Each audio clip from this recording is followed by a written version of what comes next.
Eh bien, bonjour à toutes et à tous les amis, j'espère que vous allez bien, c'est moi, c'est Razi. Aujourd'hui, on se retrouve pour l'épisode 2 de notre tutoriel sur Roblox Mount Everest. La dernière fois, je vous avais montré le chemin du camp de base jusqu'au camp 1. Aujourd'hui, on va faire du camp 1 jusqu'au camp 2. Alors, dans cet épisode, on n'aura toujours pas besoin de notre oxygène. Pensez à vous hydrater. Alors, petit conseil, l'eau, il faut l'économiser. Donc, vous vous hydratez quand vous êtes à 50% d'hydratation. Dès que vous êtes à 50%, vous buvez une seule fois. Et ensuite, vous laissez. Normalement, vous aurez assez d'eau. Alors, le chemin du camp 1 jusqu'au camp 2. Vous allez avoir besoin d'avoir le shift lock activé. Globalement, c'est un chemin qui est moins dangereux que le chemin du camp de base jusqu'au camp 1. Cependant, il est un petit peu plus difficile à grimper parce qu'il y a des parois. Et les parois, parfois, ça pose problème à de nouveaux joueurs. Donc, globalement, moins dangereux, mais plus difficile à grimper. Alors, déjà, quelle est l'altitude du camp 2? Le camp 2 se trouve à peu près à 2300 mètres, grosso modo. Non, 2300 mètres, qu'est-ce que je raconte? Il se trouve à peu près à 2000 mètres. Donc, il est 1000 mètres au-dessus du camp 1. Le camp 1 et le camp 2 sont les deux camps qui sont le plus éloignés, enfin, qui sont le moins éloignés l'un de l'autre. Conseil, les parois rocheuses sont plus faciles à escalader que la neige. Donc, suivez les parois rocheuses. Vous voyez, là, j'ai une paroi rocheuse.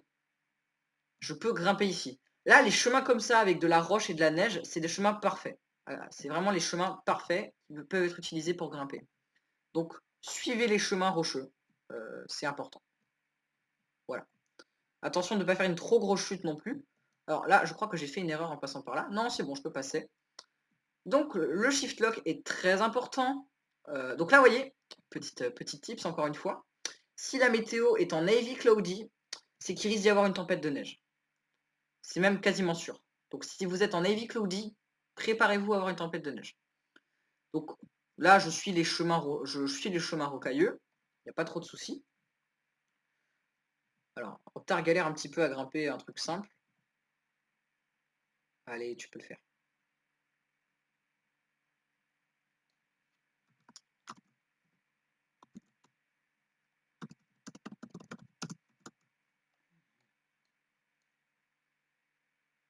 Bon. Ok. Bon, on va continuer sans lui. Voilà, qu'est-ce que je vous disais? Heavy cloudy égale snowstorm. Alors les snowstorms, très dangereuses pour les nouveaux joueurs parce que regardez comme elle réduit ma visibilité.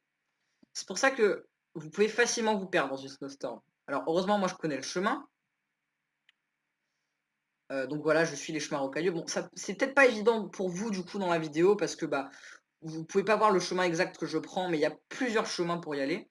Et puis dans tous les cas, honnêtement, ça vous fera une petite mise en situation. Vous voyez là, je ne vois absolument pas où je vais, hein. J'y vais à l'instinct, ou c'est juste parce que je connais aussi un petit peu le chemin, certes. Mais vous voyez, je suis déjà un petit peu paumé, je n'arrive pas à visualiser là où je suis. Donc, alors que je suis quand même assez expérimenté. Donc attendez, on va passer par là. Vous voyez la snowstorm, redoutable et surtout très embêtante. Une snowstorm, ça peut durer de 10 à 20 minutes selon le truc, à peu près, hein. C'est pas un chiffre exact.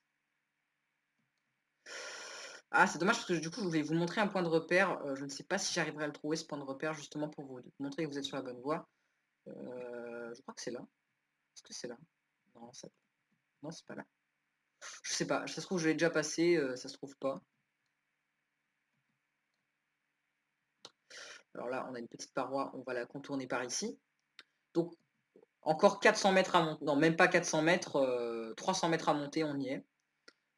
Si jamais vous croisez la Death Cave, l'entrée de la Death Cave, c'est que vous êtes sur la bonne voie.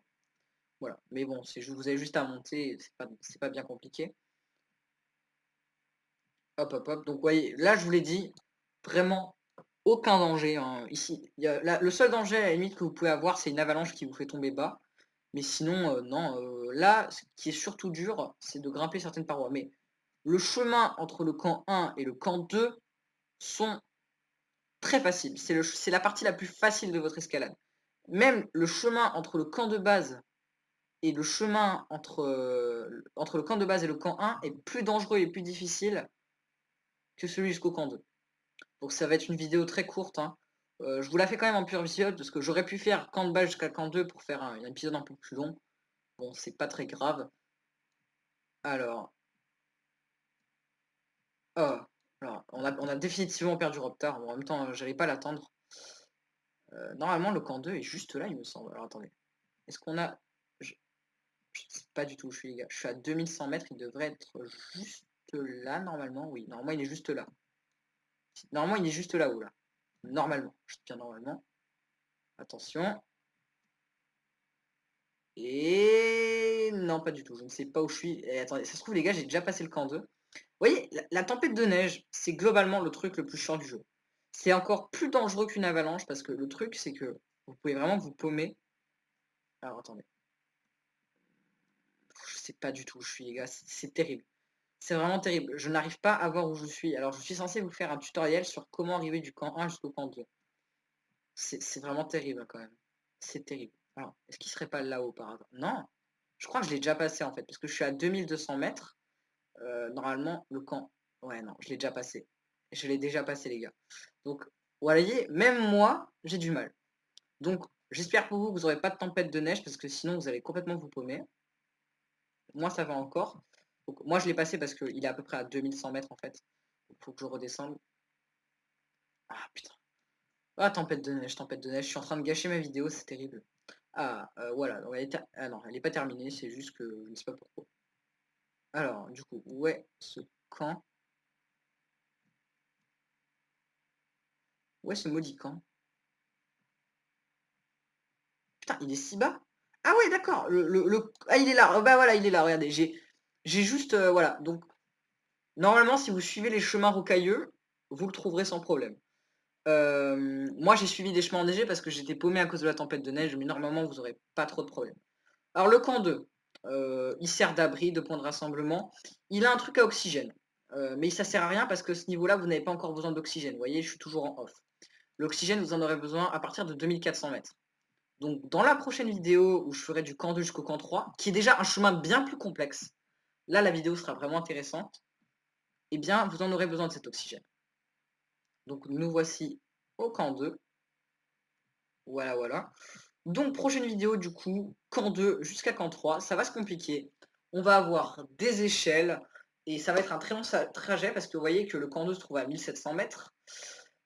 Le camp 3 se trouve à 5000 mètres. Donc, entre autres, à peu près 4000-3000 mètres de différence.